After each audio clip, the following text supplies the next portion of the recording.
Bonjour tous, je suis Martin Poirot, vous êtes bien sûr Émerdre. Nous sommes à Paris pour rencontrer Alexandra Sismondi afin de parler avec elle de son adaptation théâtrale de la nouvelle littéraire Mujeres Arañas de Nicole Mercé Ortega. Alexandra Sismondi, bonjour. Bonjour. Merci de m'accueillir chez vous pour parler ensemble de votre adaptation et mise en scène de Mujeres Arañas de Nicole Mercé Ortega, tirée du recueil de nouvelles qui se trouve juste là, de nouvelles érotiques Hold Up 21, édité chez Anne Carrière. Vous avez également écrit une nouvelle au sein de ce recueil, L'assistante, d'où ma première question, pourquoi avoir choisi d'adapter l'histoire de Nicole Mercé Ortega sur scène plutôt que la vôtre ? C'est une bonne question. Parce que j'ai d'autres activités en parallèle d'autrice et de metteuse en scène. Et notamment un de mes textes, ma pièce est en tournée, se joue, voilà, ça faisait 3 ans que je travaillais dessus. J'avais envie de prendre plaisir aussi à mettre en lumière le texte de quelqu'un d'autre, d'une part. C'était aussi un petit peu un challenge, parce que je ne l'avais jamais vraiment fait. C'est un peu la première fois et je trouve ça super. Et ensuite, le thème de la nouvelle de Nicole me parlait beaucoup. Et d'autre part, je trouvais ça plus...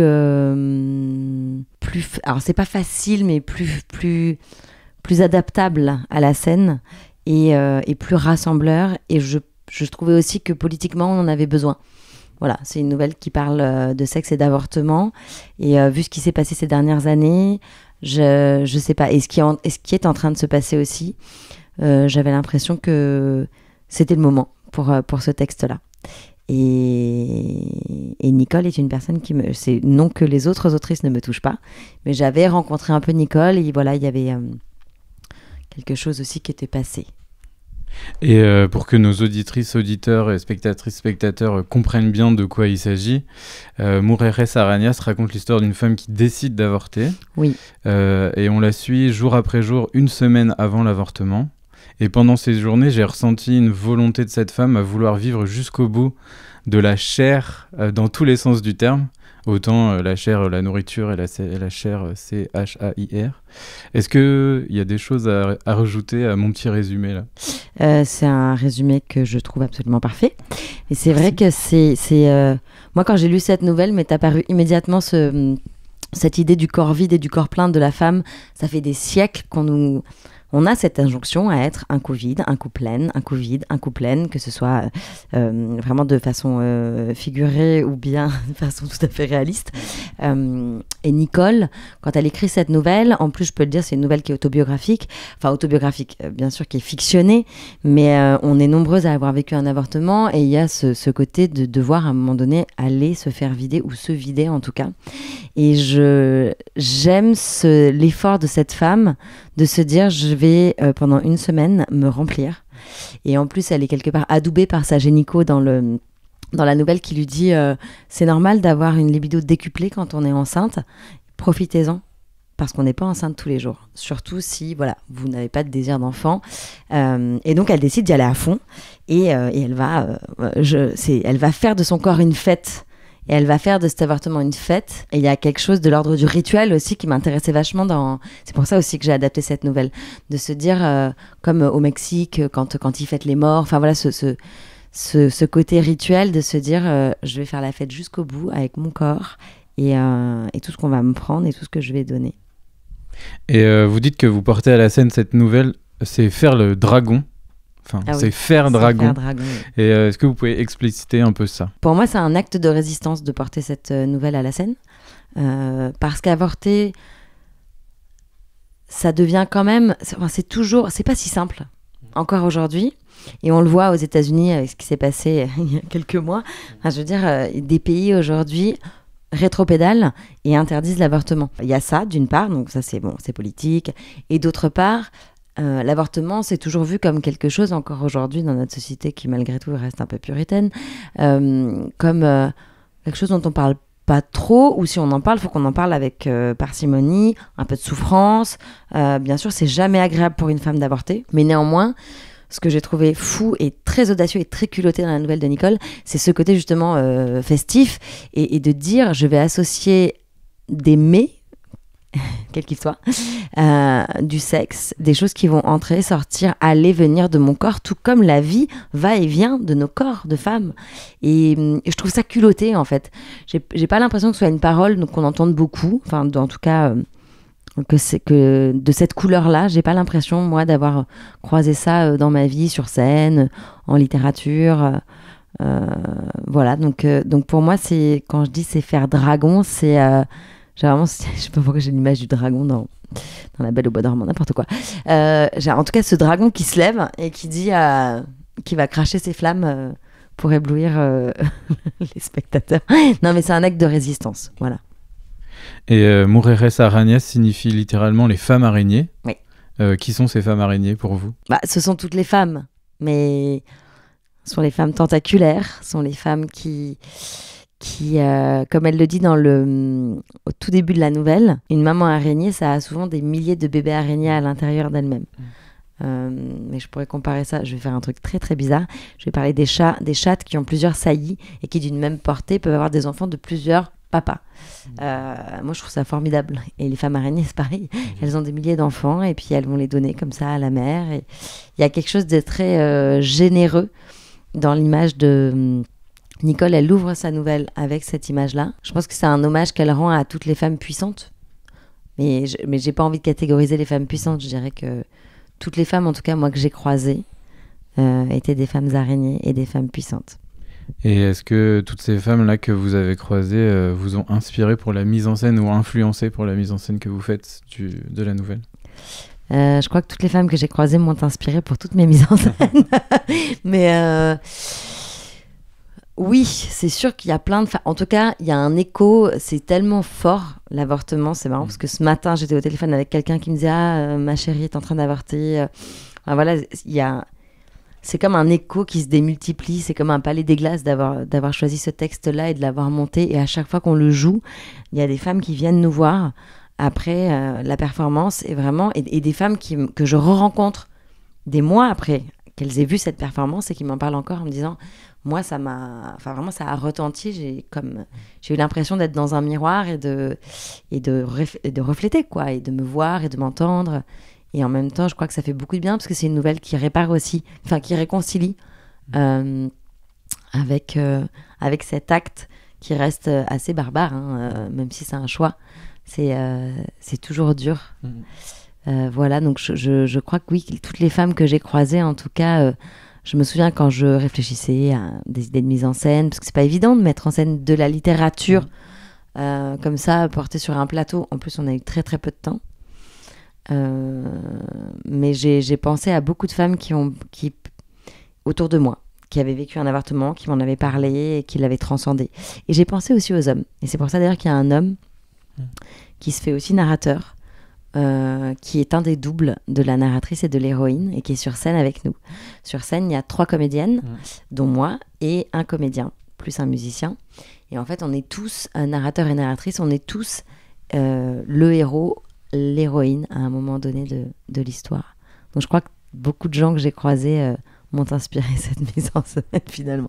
Hommes et femmes araignées. Okay. Et on en parlait tout à l'heure, il y a énormément question de bonne chair du coup dans cette nouvelle. Comment concrètement avez-vous traduit ça sur scène ? Alors oui, il y a beaucoup de choses parce que comme c'est une performance, on la joue pas toujours de la même façon. Mais par exemple à Strasbourg, alors parfois c'est de façon très très réaliste, bonne chair à Strasbourg en plein talk, parce qu'on commence par un talk au sujet du livre, on a vraiment commandé une pizza. D'ailleurs, le livreur a eu beaucoup de mal à rentrer à cause de la sécurité, mais une pizza est arrivée donc, dans l'auditorium de 400 places et on a ouvert la pizza, on s'est mis à 4 pattes et on a commencé à la manger, mais vraiment en plus on était microtés, donc on l'a dégusté, on a invité des spectateurs à venir. Il y a quand même un spectateur qui est venu lécher. Donc, il est venu manger un bout de pizza que j'avais ressorti de ma bouche. Les gens sont fous. Okay. C'était génial. Donc, voilà, il y a un côté qui fait appel au sens. Par exemple, on a des piscines sur scène dans lesquelles on verse de la poudre. Et dans cette poudre est diluée, est mélangée de l'origan, puisqu'on parle beaucoup de pizza dans cette nouvelle. Et donc, j'avais envie que les gens aient, de façon olfactive, l'odeur de la pizza. Donc, la pizza en début de performance. Au Silencio, pareil, des pizzas avaient été livrées. Et en début de performance, il y avait des serveurs qui circulaient avec des... Vraiment, dès que le rideau s'ouvrait, avec des pizzas toutes chaudes. Et puis après, ça se poursuit avec des matières. Donc, on travaille avec de la poudre qui est mélangée avec de la farine, des paillettes dont on se recouvre le corps. Tout ça mélangé à de l'origan dans des piscines en plastique. On joue beaucoup avec les matières. C'est la façon dont on est habillé. On a des perruques, on est très almodovaresque. Il y a un côté, on a des robes... on est très maquillés, ouais, on est vraiment cette image entre Lynch et Almodovar. Enfin, en tout cas, mes inspirations esthétiques, c'était plutôt ça. Et petit à petit, on va se découvrir, mais en passant par plein d'étapes et de matières. Par exemple, on a des bonnets de bain sous nos perruques, donc parce qu'il y a les bruits aussi, comme on est microté, on a des micro-casques. Le bruit de la matière du bonnet en plastique, le bruit du zip, le bruit du lycra, le bruit du coton. Enfin voilà, il y a beaucoup. On est charnel, quoi, pour répondre à l'appel de la chair que convoque Nicole à travers sa nouvelle. Et même si, dans la définition même de la performance, ça évolue tout le temps et c'est pas forcément la même chose, mais est-ce que le rythme des jours qui égrène la nouvelle donne le tempo aussi sur le plateau un peu, dans la création ? Ça, j'avais très envie de le garder. Parce que en plus j'aime beaucoup ce type de narration et que ça aide le spectateur aussi, parce que c'est pas évident de plonger comme ça dans une nouvelle à la fois crue, qui a un sujet en même temps très politique, dont on ne sait rien au début. C'est un temps court, la perf elle dure entre 40 et 50 minutes, donc voilà, faut les rassembler. Et puis je trouve que c'est quelque chose qui appartient aussi à l'autrice et que j'avais envie de garder, donc ouais, ça rythme parfaitement la performance. Et en parlant de rythme, comment a surgi la musique au cœur du processus de création ? De façon immédiate. Alors déjà parce que moi je travaille beaucoup en musique. Même avant de créer une musique pour un spectacle, j'ai toujours une playlist de travail qui peut me suivre pendant plusieurs années selon les spectacles que j'écris et que je monte. Et là j'ai travaillé avec Benoît Olive, qui est un compositeur avec qui j'ai travaillé aussi sur la grande forme sur ma pièce de théâtre actuelle qui tourne. Et dès le départ, on s'est dit... en fait, je lui ai parlé de ce projet. Il m'a dit « Ah, et tu vois de la musique ?» Je dis « Ah oui, je vois. » Enfin, pour moi, c'est évident parce que ça va avec l'appel des sens, l'appel de la chair. Comment est-ce qu'on va faire vivre... comment est-ce qu'on va mettre en éveil tous les sens des spectateurs ? Et en plus, le premier lieu dans lequel on jouait, c'était le Silencio, donc un club parisien où moi, j'avais été voir des concerts. J'avais très envie que ce soit... très musical, vraiment très accompagné. Et tout de suite, on a vraiment décortiqué la nouvelle de façon, jour après jour, en se disant qu'est-ce qu'on peut amener ici, comment on peut soutenir, et puis là, est-ce que c'est pas que la musique finalement qui parle à la place du texte, et on est arrivé comme ça à créer une vraie bande son qui est extraordinaire, donc qui est vraiment très très chouette. Il y a un moment donné où ce compositeur, ce musicien qui est avec nous sur scène, alors il le fait pas tout le temps, mais où il joue, et à Strasbourg c'était sur un Steinway, où on termine un long poème et c'est tellement fou que je suis censée siffler pour l'arrêter. Et vraiment, je voulais pas. J'ai dit là, je ne vais pas siffler en fait. C'est vraiment trop génial, je ne vais pas siffler. Et en plus de ça, on s'est beaucoup amusé aussi. Tu vois, comme on joue au Silencio, on a repris un petit morceau dans Twin Peaks, la musique d'ascenseur. Sur laquelle on a rajouté, vraiment je sais pas si vous connaissez la ref, mais un striptease sur Gilbert Mocky, dans laquelle il hurle « Motard !» à Cherbourg. Voilà, parce qu'il y a un passage, qui se joue dans un cinéma, aussi dans la nouvelle. Et on avait vraiment envie de... Moi, j'avais envie que cette nouvelle, ça soit c'est vrai, c'est un palais des glaces, en fait, et que le corps, quelque part, cogne partout. Toutes les facettes de notre corps cognent partout. Et ça passe pour moi forcément par l'oreille. Enfin oui, il y a un piano ici, il y a des partitions. Le son pour moi, je peux pas vivre sans. Donc. Et puis oui, le fait de jouer, pour rebondir sur le Silencio et David Lynch, c'est David Lynch qui a créé le Silencio. Voilà, donc il y avait un clin d'œil aussi. Abigail, qui est la photographe de Hold Up 21, l'invoquait aussi comme une référence. Donc c'est vrai que moi, je voulais rester proche de l'esthétisme du livre. Donc voilà, c'est bien, c'est joli parce que c'est un peu comme un téléphone arabe des esthétiques. C'est-à-dire qu'il y a vraiment eu les textes, les photos, là la perf et tout, ça se dilue petit à petit en gardant quand même une certaine une certaine fidélité à l'esthétique du projet. Et c'est très très beau d'assister à ça, je trouve. Enfin, moi, je trouve ça cool. Et on en a parlé déjà un peu, mais parfois, c'est écrit en prose, mais parfois on sort de la prose pour aller vers la poésie. Et est-ce qu'une intention particulière a été donnée à ces moments, un peu dans la mise en scène ? Alors oui, justement, y a un long poème, alors qu'on a été obligé de couper un peu, mais qu'on a mis en avant avec beaucoup de musique et qu'on a vraiment fait exister narrativement parlant. C'est un moment où la narratrice plonge dans l'eau et d'un coup ce poème surgit et nous sur scène on l'a mis en valeur. Alors c'est très musical et en plus c'est une distribution de paroles où on se suit les uns les autres, c'est-à-dire que c'est vraiment tac tac tac tac, on joue, c'est comme un ping-pong. Faut que ce soit bien réussi parce que quand on se plante c'est pas bon. Et d'ailleurs je suis un peu triste parce que je sais que la performance en hôtel à Toulon on pourra peut-être pas faire ce poème pour plein de raisons.